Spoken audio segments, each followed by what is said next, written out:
नाज़रीन, ब्रेक के बाद आपका खैर मकदम है और आप रमज़ान की खुसूसी नशरियात रमज़ान के रंग देख रहे हैं। आज हम बात कर रहे हैं तालीम और तरबियत के हवाले से। चूँकि ये पेयर नहीं है, तालीम और तरबियत ये एक चीज़ नहीं है। तालीम एक अलग चीज़ है, इल्म एक अलग चीज़ है और तरबियत एक अलग चीज़ है। इन तमाम तर चीज़ों के हवाले से दीनी के अहकामात हैं और हमारा मुआशरा किस तरफ जा दौड़ा है एक्चुअली, तो इस पर भी हमने बात करनी है। टॉपिक की जानिब आएंगे। यहाँ पर हम बात करना चाहेंगे पाक रेजिडेंस का, जो कि एक ऐसी रियल स्टेट मार्केटिंग फर्म है जो आपके लिए रमज़ान के महीने में बहुत ज़बरदस्त अपॉर्चुनिटी लेके आए हैं। अगर आप अपना घर बनाना चाहते हैं और परेशान है, बिकॉज सबके लिए यकमुश्त अदायगी करना ना ये बहुत बड़ा डिफ़िकल्ट टास्क होता है। तो यस, अब आप अगर हर महीने 30,000 इंस्टॉलमेंट कीमत में स्पेयर कर सकते हैं, सो ये इससे बेहतर आपके लिए कोई अपॉर्चुनिटी हो ही नहीं सकेगी। और आप 10 लाख से बुकिंग करवा सकते हैं। बुकिंग करवाने के बाद आपने 30,000 पर मंथ इंस्टॉलमेंट्स अदा करनी है। और सबसे इंपॉर्टेंट बात यह कि अगर आप 50% पेमेंट कर देते हैं तो आपको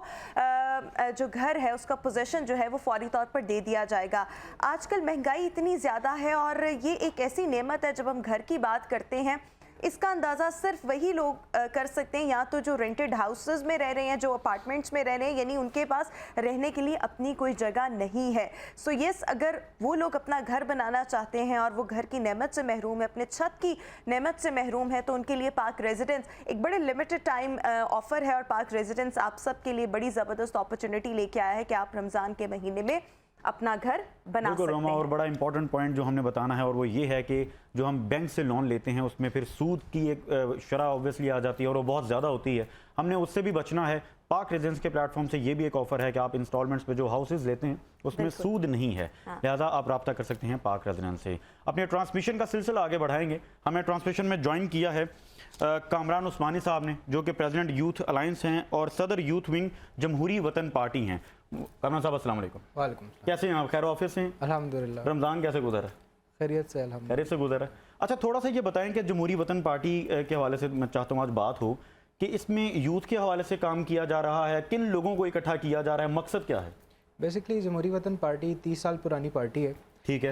हमारे पास जो जमहूरी वतन पार्टी की जिम्मेदारी है वो यूथ विंग पाकिस्तान की है। ओके। और इसमें हम डिफरेंट यूथ एम्पावरमेंट प्रोजेक्ट से अभी तक कर चुके हैं। ठीक है। जिसमें रिसेंटली हम लोगों ने 2021 में LGBTQ के ख़िलाफ़ काफ़ी ज़्यादा एक अच्छा हम लोगों ने वो किया, जो प्रोपगेट कर रहा था पाकिस्तान के अंदर, ख़ास तौर पे सेम सेक्स को बहुत ज़्यादा प्रमोट कर रहे थे ये लोग। हम जिन्स परस्ती, जिसे आसान अल्फाज में कहा जाता है, पाकिस्तान में आप देखते हैं कि डिफरेंट तरीक़ों से इन्हें प्रमोट किया जा रहा है। तो it was us for the first time in Pakistan जिन्होंने बहुत अच्छे तरीके से जो है वो एक प्लेटफॉर्म अक्सर ज़हन साजी की जा रही होती है लोगों की। बिल्कुल जी, एक प्लेटफॉर्म अक्सर यूज़ किया जाता है। खैर मैं लाइव प्रोग्राम में उसका नाम नहीं लेता, ठीक है, लेकिन it was us for the first time in Pakistan जिन्होंने उसको 8 माह के लिए पाकिस्तान के अंदर बैन कराया। बाकायदा लीगल फोरम्स पे गए, हमने प्रोटेस्ट किए, सब कुछ किया and we pushed it back.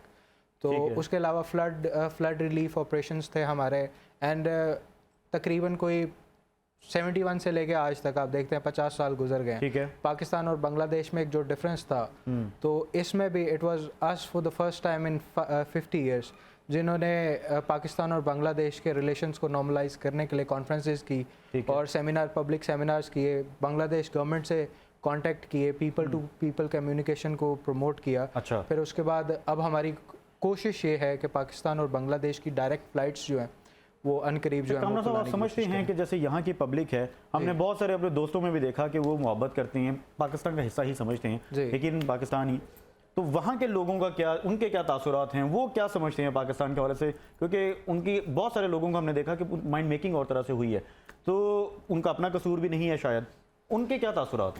देखिए रिजवान, मैं ये उनके तासुरात बनाने से पहले 1 मिनट के अंदर आपको एक चीज़ कंक्लूड कर देता हूँ कि ये हमारे और उनके लिए ये चीज़ क्यों ज़रूरी है, उससे आपको तासुरात की समझ आ जाएगी।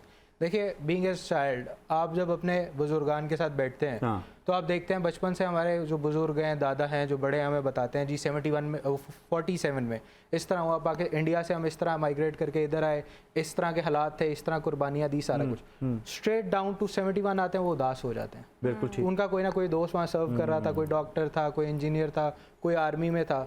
अब ये हर बच्चा इस चीज़ के साथ ब्रॉटअप हुआ है। बिल्कुल ठीक। तो जिस तरह हम ब्रॉटअप हुए हैं उसी तरह स्ट्रेट बंगाली भी इस तरह हुए हैं। और मैं ये समझता हूँ कि पाकिस्तान के अंदर बांग्लादेश के अंदर बंगाली हमसे ज़्यादा इस चीज़ बारे में सेंटिमेंटल है। अच्छा, एक और चीज़ कि आप किस विजन के तहत अभी काम कर रहे हैं, और सबसे ज़्यादा क्योंकि आप यूथ विंग को देख रहे हैं, तो यूथ का रिस्पांस कैसा है और यूथ आपके साथ किस तरह से इंटरेक्ट करती है? देखिए, मेरे पास नेशनल यूथ अलायंस की प्रेसिडेंटशिप भी है। दैट मींस तमाम पॉलिटिकल और रिलीजियस पार्टीज़ के जो यूथ प्रेसिडेंट सेंट्रल लीडरशिप है वो हमारे साथ इन कांटेक्ट है और हमारी कैबिनेट का हिस्सा है।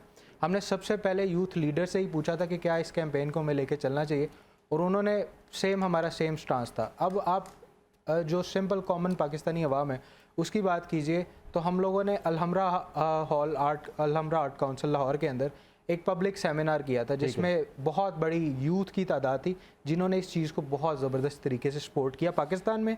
एंड वी रिसीव्ड अराउंड कोई thousands of messages from Bangladesh as well. और vision just to normalise the relation between Pakistan and Bangladesh. Peace movement एक तरह से आपका मकसद है। नाज़रीन, अपने ट्रांसमिशन का सिलसिला मजीद आगे बढ़ाएंगे। आज का चूँकि हमारा टॉपिक है तालीम और तरबियत के हवाले से हम बात कर रहे हैं, इनमें फ़र्क क्या है। मुफ्ती साहब को जानना चाहूँगा, मुफ्ती मोहम्मद अहमद सैदी साहब हमारे साथ मौजूद हैं। मुफ्ती साहब, क्या कहेंगे, डिग्रियाँ तो बहुत बड़ी बड़ी हैं मगर जो जहन साजी है वो नहीं हो पा रही, तरबियत नहीं हो पा रही, खोखले दिमाग हैं, बद तहज़ीबी उरूज पर है, इस हवाले से क्या कहेंगे? जी, आपने बिल्कुल सही बात कही है, ऐसा ही है। हम अपने तालीमी इदारों के अंदर देखें और ऊपर से शुरू करें, यूनिवर्सिटी से, कॉलेज से, और फिर स्कूल्स के अंदर आ जाएं, फिर जामियात के अंदर आ जाएं। बद तहज़ीबी की बहुत सारी मिसालें हैं। कितने सारे वाक़यात हमारे सामने गुज़र चुके हैं। सोशल मीडिया का दौर है कि असाज़ा ने अगर तरबियत के हवाले से कोई बात कर दी किसी खोखले दिमाग वाले को, तो उसका रिएक्शन किस तरह आया कि असाज़ा की इज़्ज़त जो है वो दागदार कर दी जाती है। बिल्कुल बिल्कुल। और इज़्ज़त नफ्स मजरूह कर दिया जाता है, और फिर वो इदारे भी सपोर्ट में खड़े बाज़ात होते हैं। अक्सर कलामी की माजरत मुफ्ती साहब, बल्कि अब तो ये होता है कि जितना महंगा स्कूल होता है ना, उसमें अगर बच्चे को कुछ कह दिया जाए तो उस्ताद को बाहर निकाल दिया जाता है, बच्चे को नहीं निकाला जाता। बिल्कुल, फिर उससे वो फिर एप्रिसिएशन एक बच्चे में और मोटिवेशन, जिसको मोटिवेशन तो नहीं कहना चाहिए, दिमाग और तरह से बन जाता है। ऐसा ही है। और इदारों के अंदर चूँकि अगर ये होती तालीम के साथ तरबियत होती और वाकई में इदारे तालीम ही दे रहे होते और पैसा मकसद ना होता, तो फिर तालीम के साथ तरबियत होती। जी जी जी। चूँकि हमारा मकसद इदारों का वो पैसा कमाना है, तालीम देना नहीं है। तालीम देना अगर मकसूद होता तो टीचर जब एक बच्चे को या बच्ची को ये तरबियत कर रहे हैं कि बेटे हमारा लिबास ऐसा होना चाहिए, हमारी गुफ्तगू ऐसी होनी चाहिए, हमारा रहन सहन ऐसा होना चाहिए, और इस बात की जाकर वो बच्चे पेरेंट्स से बात करते हैं कि जनाब सर तो हमें ये कहते हैं। पेरेंट्स ऑफिस में आते हैं और इस टीचर की इसलिए क्लास लग जाती है कि जनाब आपने बच्ची को लिबास सेट पहनने का क्यों कह दिया, आपने बच्चे को अपने अंदाज गुफ्तगू को बेहतर कहने का क्यों कह दिया, ये आपकी जिम्मेदारी नहीं है, आपको इसलिए नहीं रखा गया। तो ये जब अंदाज ये हो जाए कि वालिदैन बच्चों की गलत चीज़ों पर भी उनको सपोर्ट कर रहे हों, इदारे भी सपोर्ट कर रहे हों, फिर हम कब जो है ये तस्वुर कर सकते हैं हमारे इदारों से अल्लामा इकबाल जैसे लोग पैदा होंगे। बिल्कुल ठीक, बिल्कुल ठीक। कब हम ये जो है वो उम्मीद लगा सकते हैं कि जनाब हमारे इदारों से अहमद रजा साहब जैसे लोग पैदा होंगे। बिल्कुल ठीक। ये तो फिर बिल्कुल इम्पॉसिबल हो गया। तरबियत ही उस तरह से है ना। बिल्कुल। मुफ्ती साहब, मैं आपकी तरफ आऊँगी, मुफ्ती गुलाम यासीन साहब। मुफ्ती साहब, जब हम तरबियत की बात करते हैं तो उसमें बेशुमार इंग्रेडिएंट्स कह लें या कंपोनेंट्स होते हैं। पेरेंट्स और घर जो है वो एक कंपोनेंट है, फिर आ जाते हैं आपके तालीमी इदारे। इसी तरह मुख्तलिफ कंपोनेंट्स में अगर हम देखें तो हमारा सोशल मीडिया आ जाता है, हमारा मेन स्ट्रीम मीडिया आ जाता है, हमारे TV चैनल्स आ जाते हैं। आपको क्या लगता है ये तमाम कंपोनेंट्स मिलकर पेरेंट्स को एक तरफ रख दें, तालीमी इदारों को एक तरफ रख दें, हमारा मीडिया और जो हमारा सोशल मीडिया, उनका क्या किरदार है और क्या हर कोई अपनी जिम्मेदारी ठीक तरीके से, एहसन तरीके से निभा पा रहा है? जी, बिस्मिल्लाहिर्रहमानिर्रहीम। सबसे पहली बात तो ये है कि जो बुनियादी चीज़ है ना वो घर की तरबियत है। जी। मैं यहाँ पे एक मिसाल आपके सामने अर्ज़ करना चाहूँगा। हुज़ूर गौसे आज़म रज़ियल्लाहु अन्हु शेख अब्दुल क़ादिर जिलानी बड़ा मारूफ नाम है। जी जी। आप जब हुसूल तालीम के लिए घर से बाहर निकलते हैं, घर के दरवाजे पर आपकी वालदा आपको अलविदा करती हैं और कहती हैं कि बेटा आपने ज़िंदगी में कभी झूठ नहीं बोलना, ज़िंदगी में आपने कभी झूठ नहीं बोलना। आपसे पूछा गया कि अल्लाह तबारक व तआला ने आपको इतना बड़ा मकाम अता फरमाया, इतना बड़ा मकाम आपको कैसे मिला है? आप फरमाते हैं कि मेरी वालदा ने मुझसे ये ऐद किया था कि बेटा ज़िंदगी में कभी झूठ ना बोलना, मेरे झूठ ना बोलने की वजह से आज अल्लाह तबारक व तआला ने मुझे इतना बड़ा मकाम अता फरमाया। बुनियादी चीज़ है घर और घर की तरबियत। अगर बच्चे को घर से अच्छी तरबियत मिलेगी तो जो सानवी चीज़ें हैं वो बच्चे पर कभी भी असरअंदाज नहीं होगी। बिल्कुल ठीक, बिल्कुल ठीक। असरअंदाज इस वजह से हो रही है कि हमारा घर का माहौल जो है वो बाहर के माहौल जैसा है। घर में जब टोका जाएगा तभी पता लगेगा ना क्या सही है क्या गलत है। रिजवान भाई, बात यह है कि जब हमारे घर के माहौल में और बाहर के माहौल में कोई फर्क ही नहीं है। जी जी। अब फर्क करना किस जिम्मेदारी है? ये हमारे घर की जिम्मेदारी है, ये माँ बाप की जिम्मेदारी है।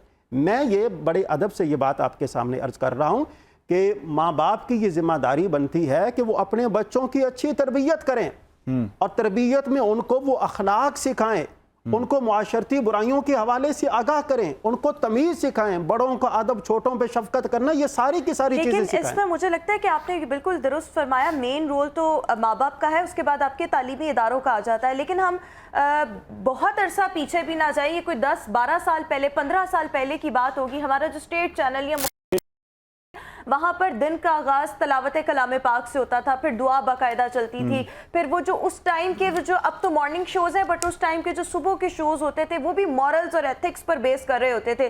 फिर बच्चों के लिए खुसूसी पैगाम होता था। हम खुद भी जब जा रहे होते थे तो वो कार्टून्स, और उन कार्टून्स में भी मॉरल्स और एथिक्स पर बात हो रही होती थी, कोई ना कोई मॉरल लेसन होता था। आपको लगता है कि क्या आज ये जिम्मेदारी पूरी हो रही है? नहीं, बिल्कुल नहीं हो रही। हमें तो ये वाली चीज़ दिखाई भी नहीं दे रही। मामला बदल गया। घर से भी हम सीख कर जा रहे थे। अच्छा, वो माँ का सुबह उठकर तैयार करना, साथ साथ दुआएं पढ़ना सब कुछ, ये मैंने अपने घर का माहौल देखा है। फिर हम स्कूल जाते थे, वहां पर भी तरबियत, और घर में जो हम टीवी देख रहे होते थे उससे भी एक तरबियत हो रही है। अभी जिस तरह के किबला मुफ्ती साहब भी एक बात की तरफ हमारी रहनुमाई कर रहे थे कि देखें, हमें अदब सिखाना है घर वालों ने। अब जिस तरह के फर्ज करें, बच्चा स्कूल में गया, वहां पर अगर टीचर ने उसे डांट डपट की है तो वो घर में आकर बताएगा। तो वो क्या करते हैं, हमारा रवैया कैसा होता है कि बच्चे की हम हौसला अफजाई करते हैं और टीचर हौसला शिकनी करते हैं।